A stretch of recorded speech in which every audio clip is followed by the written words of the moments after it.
picture. They made chart recorders. Yeah. And in doing that, they had a galvanometer, which was nothing more than a motor, electric motor, that moved the pins. Yeah. Moving coil. Yeah. Except they used moving coil so that there was no mass to it and the frequency response could be much higher. Yeah. Doc looked at that one day and he said, you know, that's a mechanical system with exceptional Q. You know, stored energy to dissipated energy. Really? And he used it and made a notch filter for 60 hertz out of it. I couldn't Oh, believe it. He did. oh. This is the kind of guy he was. He looked, I remember one time, the engineers would design all of these linkages for the recorders. And depending on the geometry of the linkages, you would end up with all kinds of small errors for the positioning of the pen versus, and Doc did a couple of things that to me were just so creative. And most of the stuff he did was unrelated to this. Most of the stuff he did was related to physiology and medicine. But he took it and he said, we just need a feedback at the pen tip. And he made a capacitor feedback, but linear capacitor feedback. And then all that error went out of it. Yeah. Feedback, that's the original. And put a loop around it, Linearized it. a linear loop. One of the things he did was he made a That's called negative shaft feedback. of these things. He made a capacitor out of a PC plate, and then he took a dielectric, and that dielectric had a geometric shape that complemented the shape on the PC plate so that it changed the capacity diagonally across this plate. You know what it was? It was just like, remember the old, what did they call them? You'll remember when. Was it negative feedback or positive feedback? Negative feedback in order to linearize it. Yeah. It's got a bad name now, negative feedback. Yeah, Sounds bad, but it was actually positive. But what do you call this? It was essentially a capacitive bridge. This guy was so creative. I mean, I designed a lot of stuff, but I couldn't even begin to have Giants. They were giants. to have the insight Yeah. Art had, that Doc had. And he taught me so much. I didn't know. I did my master's thesis on Project Mac. Project Mac was the first million-word computer at MIT. Million word? Yeah. Yeah. Mac. And Don't remember. I minored in automatic control theory, and so I was trying to calculate the shockwave pattern around a vehicle flying into an explosion. And that stuff got really hairy. Yeah. And so then the question was, how do you prove it? And so I figured, okay, how about if I fire a conical bullet down a wind tunnel to a standing shockwave and take a picture of the shock pattern as it goes, as the And see if your theory predicted it. see if it predicted the angles. Yeah. And so I, We should have talked about that at your talk. That was a well, we good could one. catch her right now. and so I basically managed to borrow a 50-30 caliber gun, 50 caliber bullet with a 30 caliber chamber, and made a bullet that consisted of a plastic afterbody and a tungsten forebody, so that the center of gravity was forward, so the thing wouldn't tumble. And so we Would fired. it spin? The spinning? No, that's the way you make a tunnel. Yeah. And so we fired this out of the 50-30 caliber gun we had a 50 caliber shell driving this 30 caliber projectile down the tunnel. And so then the question is, how do you measure the speed of this thing inside the wind tunnel? Okay. And what we did was we took a helium neon laser, the very first one that I saw, and ran it through a glass rod. So we had a fan of 6328 angstrom light, and then we had a second 6328 angstrom light. And so then the question is, how do we measure when the bullet goes through the two fans. Well, what we did was we had a PM tube, photomultiplier tube, to measure the start and stop in a Western counter, right? And so when this thing hit the fan, the light reflected and started the counter, and then it hit the next one and stopped the counter. And so 1 foot divided by the time was the speed. And so we went to Aberdeen Proving Ground, and set this all up in the wind tunnel. We set up the gun at the plenum, at the supply, and then down at the other end where we caught the bullet before the flow went down into the pump. And did it look like what you predicted? So we got it all set, and first of all, the guy who ran the wind tunnel said, "That won't work." And I said, "What do you mean?" He said, "You can't take a picture faster than 22 nanoseconds." And I said, "You're wrong. I've got a Fisher nanolite, and it's 0.2 microseconds." And so we had the Fisher nanolite, which was made at Air Force Cambridge, and we used that to actually take the picture. A what? A Fisher nanolite. It was a spark that was 1/10 the speed of the Edgerton Strobe. G strobe. The strobe, yeah. Yeah. And so we fired the bullet down the tunnel. Yeah. And when it went through the first fan, Yeah. that set off the timer. Start the timer. So, and it went through the second one, and that stopped the timer. Yeah. And then when it got to the standing shockwave, it took the picture. Yeah. How did you detect when it went through the fan? But the reflected light off the bullet back into the PM tube, the photomultiplier tube. Pretty good. So Yeah. very. Should have put an apple in there so you could have got the thing going through the You apple. know, I was in. Good point. Good point. Yeah. Yeah. I was in Doc Edgerton's lab when he Put the bullet through the apple, or? well, it wasn't an apple he was firing it through, but he showed me how he timed it. I thought there must have been a sophisticated timer. Well, You it's know what he interesting. had? What? He had a microphone, and he slid it down the table until it took until the. So we didn't have, that's what I was working on, frequency counters. But that was afterwards, so he did it before we came up with the electronic counter. What he did was he had done a rough calculation Yeah, of when the bullet went through this. He had what he had was a electric sheet when I saw it, yeah, and it was just a pattern on a piece of vellum or something. yeah, And when the bullet went through it, it disconnected yeah, and then he knew the timer. yeah, But he knew approximately when the time was, and what he did was he had a microphone, and the speed of sound from the noise of the bullet going off 1,100 feet a second. would reach the microphone. He Yeah. just moved the microphone down until he got it right on. Yeah. Now there's a sophisticated piece of instrumentation. Yeah, Now he was doing acoustics and I was doing optics. Well, that's right. yeah, Yeah, it was. But I thought that's another one of those Doc Miller things. You look at that yeah. and that's the Well, way, that's the way he Edgerton was great. At a show, see, we were selling his strobes.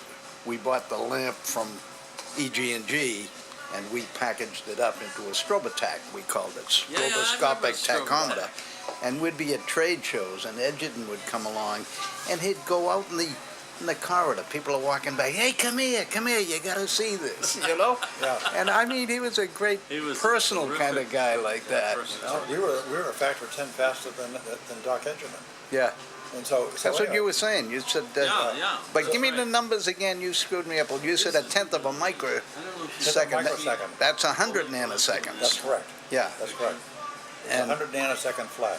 Yeah. okay. And what was Edgerton? He had a drop of At milk 0.1 creating microseconds. this crown of milk. Yeah. That's the 100 These nanoseconds. things where the guy We were would 10th swing of the a golf club, nanosecond. and he would show you a picture So you were all the way around. flying. 10 times 10 times faster. Of course, Ten yeah, times faster. slightly Yeah. different. Well, and the thing that was interesting is that the head of the wind tunnel at Aberdeen Proving Ground said, you can't take a picture of Yeah. the bullet flying through the shockwave. Yeah, And so when I told him we had a 0.1 microsecond yeah, flash, yeah. he said that'll Let's work. go. So when we got ready to Well, if you fire want. this thing, Let's go, Joe. the chickens were on the fence. Oh. Everybody from the wind tunnel was standing I wish there I could waiting. stay with you guys to talk about this stuff, but I gotta go hook up this thing and get going. Oh, Christ, you're still working on that? Well, no, this is a new project. This is So we fired the bullet, we gotta took the picture, and everybody said, oh my God. Yeah, pretty Because good. we had a dead mouse. But you gotta show us the picture, never I know mind it. all I the gotta- talk. But you didn't tell us whether or not your theory predicted it. It did. He said it did. did, Oh. yeah, yeah. All right, that's enough of this coffee clatchery. I had the good fortune of running into a bunch of very skilled engineers Yeah, who yeah. covered various pieces of it. yeah, I had one guy who was an outstanding designer, and so I would say, here's my idea, and I'd Yeah. sketch something, yeah, and he'd say, that's interesting, but, yeah, and he would tweak it, yeah, and it would, and then we'd build it, and if it didn't work quite right, would alter it. yeah. The interesting thing, I didn't quite make the point about how to put a name on your particular technology that you applied to different things. I think it was the movement of gases. I think that's what your field was. You could control the movement of gas, like air, Yeah, pretty air much, being a yeah. gas. Yeah. And just about all your inventions involved that something was Well, it was moving. fluid mechanics. It was Fluid all mechanics. It was all fluid mechanics. Yeah. As a matter of fact, somebody But said- that's where the aeronautical engineering, the foil, yeah. and because it's Exactly. black magic. Planes can't fly. That's a myth. In fact, what's interesting is that when I went to see Bill Harris, the chief of hip and implant surgery at the General, I heard that he was having trouble with blood clots Yeah. breaking loose from the legs, Yeah, going through the heart and hitting the lungs and killing people. yeah, And so what I said to him is that I understand you're having problems with blood clots killing people. He said, what's your expertise? I didn't dare say aeronautical engineering. I said fluid mechanics. yeah, Okay? yeah, And so Yeah. he said, oh, interesting. Yeah. So he explained, anesthetized the patient so that nothing's moving in the leg, and then he starts the surgery by cutting on the leg, basically starting the clotting reaction. right away, So he's got right stasis away. and clotting reaction.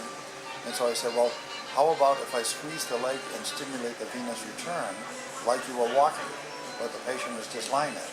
He said, that'll work. And So it was that kind of a moment of insight. a moment of insight, and that's the light exactly bulb, where it came the from. light bulb going off. Yeah, Yeah. yeah, yeah.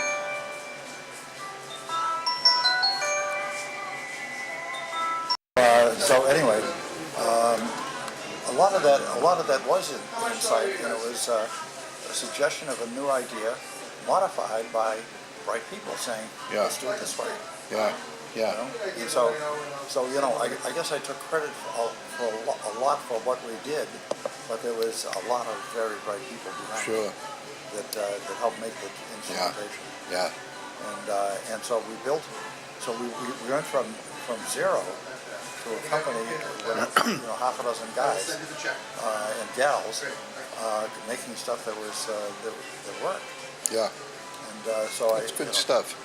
really good stuff. And everybody was so into it; they loved it. They Sure. loved working on it. Now, what do you think this guy doing in the corner there? I think he's inventing. I don't know. What are you doing over there, young man? No? He's lost in his work. What are you doing? I work for Major League Baseball, so I'm doing opening day work today. Good. Wow. Red Sox opening day.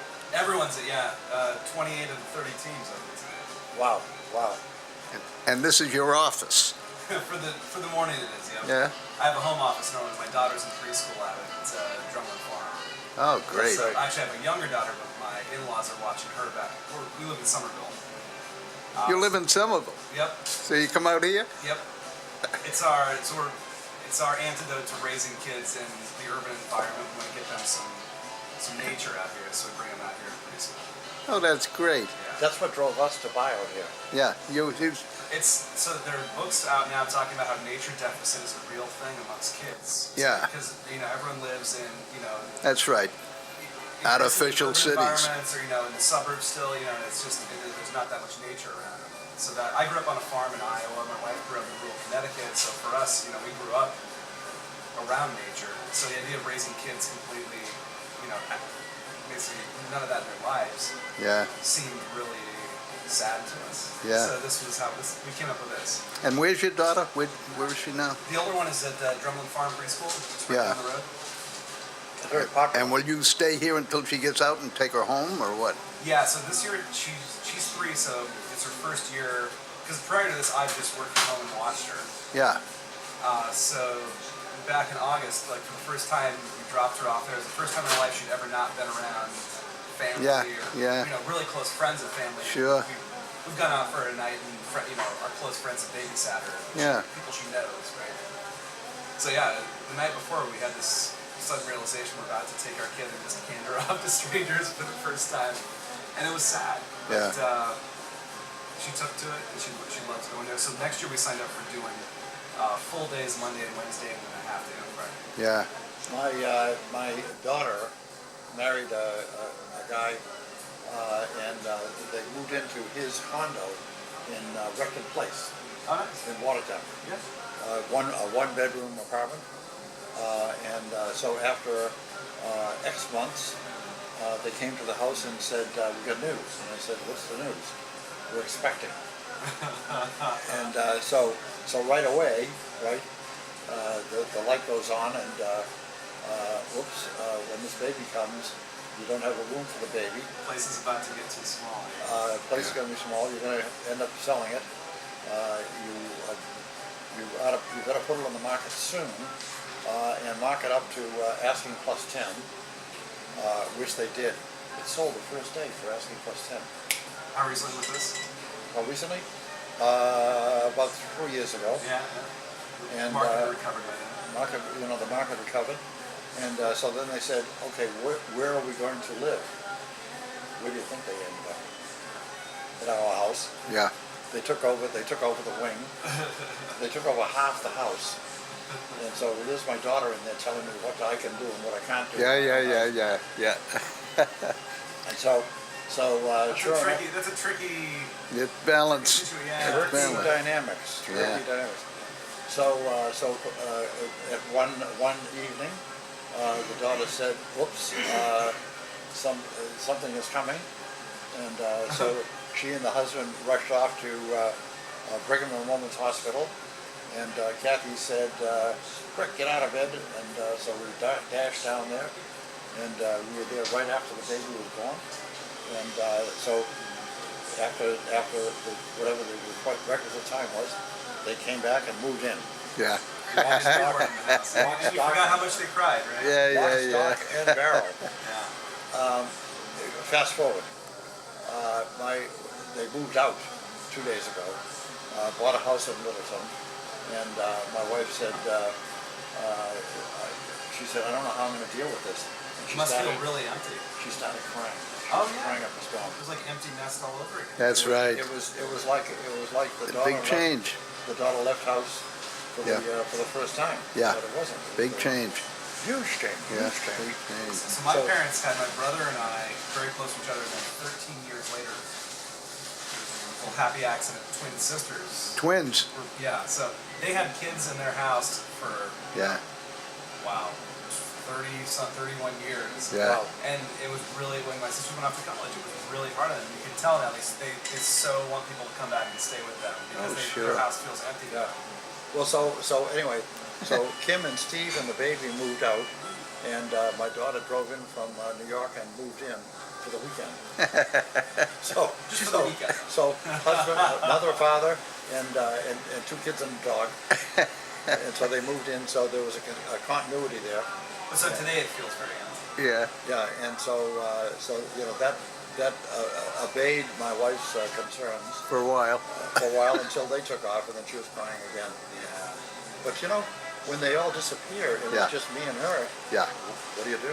that's right. You come down, have coffee. Which is funny because you tell yourselves all along, like, you know, not that you're looking forward to the kids being, you know, like, Wouldn't it be nice? you know, because you have this time together as a couple before you have kids. You can go out and do anything you want, you know. And then you have kids, and it reins in what you know what's possible. To do. You know, you can't just take off for the you know. Well, I mean, you can. It gets very complicated. Yeah. Yeah. But the other end of it, my grandson in Cambridge, married, had a girl who just turned 4, and a little boy who's about 1.5, and his wife just delivered the twins. Oh wow! Yeah. So now they're, you know, a little condo there in Cambridge. So, oh boy. So that part of it is tough, but the other end is worse, I think. Yeah. Lonely. But how come you're not over in Audubon? Has got a little place over there. You could be working over in the barn there. You know. I like coming here. But no coffee. That's right. yeah, like Yeah. come here, get a little tea, get a bagel or a breakfast sandwich. And, you know, it's a good place to plug in. It's, I've got some insight into Audubon. I think it's a difficult place for you to park Yeah. without a lot of people interfering. Yeah. And this is, at least you can, you know, except for the fact that two guys interrupt you. I don't mind. It's a good good place. break from Yeah. mindless. I mean, I've been grinding for a month on this. This is basically the day when my insane month ends. Yeah. It ruined my vacation. We went out to LA a couple weeks ago. It totally, I shouldn't say it ruined. It negatively impacted my vacation. Yeah. Did you see where we got a water shortage in California? Yeah. Yeah, so my Yeah, quite a bit. sister-in-law lives out there. Nature. It's been voluntary up to this point, and there's talk they may actually It's start bad. going after It's bad. It's the British invention of grass that has wrecked the place, you know, all those. Yeah, they all think they need. Oh, they yeah. have they do fescue there, which is Yeah. It doesn't take as much, but still that takes a lot more water. That's than what right. Should be there. That's you right. know. So yeah, it's my aunt And the fountains and all that. Oh yeah. Yeah, I mean, they have a beautiful lawn, but I'm looking at it thinking like, wow, this takes a lot of that's water. right. That's A right. lot of water. This town is trying to control it here, even though we got plenty of water. They try to put a limit on the consumption, but it's pretty hard. We've got Todd Pond right in back of our house. Yeah, And the water comes over a waterfall and keeps going down the way. You know, I'm glad that we've got water so close. yeah, But you know, it's an issue. yeah. We're But But it's an interesting town. Right up this road, all the water on that side goes into the Charles River and out to Boston. That's the basin. All the water on this side goes into the Sudbury River and goes up to Newburyport. And, Yeah. So it's a great divide right Yes, down the middle yes. of town here. This is a very interesting Plum town. Island, yeah, the Merrimack. Merrimack takes half the water and the Charles River takes the other half. I ended up in Sudbury, fairly, you know, one of my early homes. Where? 27,300 at 27 Ames Road. Ames Road. Right on the Framingham border, Oh, right off of Landham Road. yeah. I lived on right off of Route 20 there. Yeah, right near the church. Yeah, I was there by Algae's gas station Yeah, on yeah, the yeah. King Philip Road and all that. Absolutely, yeah. So, How long were you guys both in Sudbury? I've got a name you might know. That's why. I lived there for about 7 years. When? Went from 63 to 70. Yeah, because I was there from 56 to 73, something like So that. really? That might predate when. I just know one family that's from there. Who's that? The Andersons, Dick and Lynn Anderson. They might have moved there around that time. Yeah. Well, on the Landham Road end, right near Framingham, there was kind of a lot of similar people. Very similar, yeah. Very similar, yeah. Yeah. Good And, town. Sudbury, It was a good town. But here's the interesting thing. Several of my fellow people from MIT lived in Lincoln. Yeah, And so I would be invited to cookouts. yeah. And so I would come over here and we'd have a cookout in the middle of the woods. And I'd say, this is fantastic. Yeah, And then in the storm of 78, yeah. we were too far from town to be able to walk to town. The roads hadn't been plowed. The snow was right up to the top of the roof. And so we'd open the door and there was a wall of snow. Yeah. We had no heat, no electricity. This was where? Cambridge? Right in downtown Needham. Needham. 27 Ames Road. Yeah. No, Ames was suburb. Yeah. This was right off, parallel to 128. Yeah. Yeah. But so I said to Kathy, when this thing gets cleared out, we're out of here. Yeah. And so just as soon as we could, we were not looking for a property. We looked at all kinds of places, and then finally, John Carmen in the Tetro agency said, "I got a place for you to see." And I said, "What?" He said, "A place off of Todd Pond Road." And so we went to look at it, and it was down at the end of the road, and it had a big mountain in front. You couldn't see the house. Yeah. And in the back of the house, it fell away right away. Yeah. And, Yeah. and I said, "This is perfect." And so we paid we paid more money than we had, and he took a mortgage, Sure. and we bought the property. It was Howard Stevenson who owned it, Yeah. and Howard Stevenson was a professor at MIT. And You guys are all inbred. and now we're talking 40 years ago. Yeah. 40 years ago. And so we moved in there. First thing we did was cut down the trees and take the pile of dirt in the front and move it in back to extend our backyard.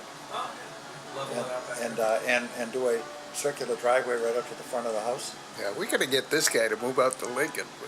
Absolutely. When we had our second kid, we had him because our house is 3 bedrooms and one of them was down. We have like a Yeah. in-law suite on the Yeah. garden level, basically. Yeah. It's our guest room, and we actually, my sister-in-law lived with us. What street? In Somerville. Yeah. Jake Street. It's off of Temple. You know where Temple is? Broadway.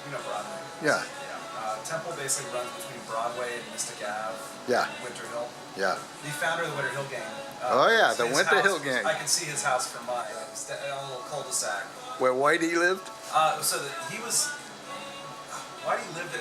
The founder was a guy. I believe his name was Buddy McLean. Another Irishman. Yeah.